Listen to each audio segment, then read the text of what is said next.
this is your girl Olufemi. Welcome back again. The last time we met, we discussed the mistakes that I made. Well, one of the mistakes that I made. Today, we will talk about an issue that is a girl's issue, but it's close to my heart. And the reason why it's close to my heart is the fact that it's something that I went through and a lot of people in my generation went through, being raised in Africa, and we're still seeing us repeating the same mistakes even in our generation with our children. And what it is when our children hit puberty. So I've raised 3 girls, so I will talk about girls. I don't know anything about boys. So hopefully, if you're a boy mom, you can do some research, or your husband can do some research so that we can help our children. So puberty is something that that we all know it can be challenging. It can be a good time for some kids. It can be a bad time for some kids. And the reason why it can be a bad time for some kids is if you don't have the right knowledge of what's going on in your body, you may hate your body. But it can be a good time for some of us if we get the right information. And the reason why I say that if we get the right information is, in my time, we didn't get the information about this is what's going on in your body. When you see this is what's going on. Here in the US, and I think most Western worlds, they do have sex education where they talk about puberty and they talk about what's going on in their bodies. But I would say it's best for you to do it yourself, because if you don't do it yourself, whatever the school teaches them is what they'll learn. And especially nowadays, when we have issues with gender, I mean, like when our kids might say, oh, I'm not a boy, I'm trapped in the wrong body. So it's best for you to take this information in your hands and give it to your child yourself. When my kids were younger, when my oldest started in her time, I bought a book. God helped me. I bought a Christian book, and I would read it every Sunday with the 2 of them, the 2 older ones. The younger one was by herself. So I would read it every Sunday. We talked about this is what's going on in your body, the Christian way.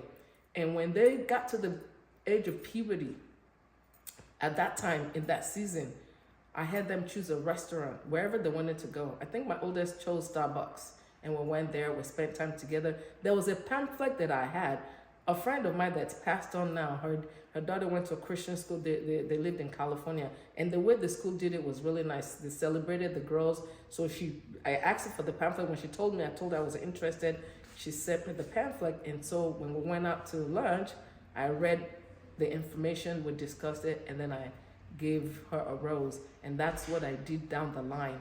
And the reason why I did that is, in my time, I was with my dad in Port Harcourt. I wasn't even at home.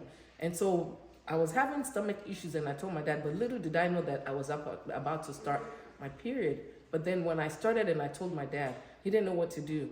But he talked to his secretary, and the secretary bought some things for me. But nobody ever sat me down to tell me what was going through my body. And I think I didn't even get this. The most that I hear that some of our parents did was, oh, when you're in your period, don't talk to a boy, don't do this, don't hang around boys. It's more than don't talk to a boy. It's more than that. It's what goes on in our bodies. And the other thing I want to talk about too is healthy eating. Because if we don't eat healthy, it can affect the way our body reacts to these type of things. Somebody that I know was 10 and a half years old. She hit puberty, and that scared me. I was like, what is going on? Because I was 12 and a half, and that scared me. I'm like, oh no, it's a lot of responsibility. Whether you like it or not, you have to worry about what's going on. You have to worry about what happens if you have an accident and you're not at home. So I taught my kids, when you're going to school, you have to have this in your backpack. You have to have that in your extra this, extra that. And the other thing too is, in our generation, what we were raised with is different from what is going on these days. So these are things that we should talk about with our kids. Sit them down. Girls, this is what's going on in your body. You're not abnormal. It's a normal process. You'll get used to it. And then boys, like I said, the dad should sit them down and talk to them. And if the dad is not available, not in the house, you can find a mentor for them that'll help them along. And I think it's really important for us to do these things, because otherwise the cycle will just continue, and we don't want that to continue. So again, please take time out to talk to your kids. God bless you. Thank you for coming along. Please remember to share, remember to like, and remember to subscribe. Thank you.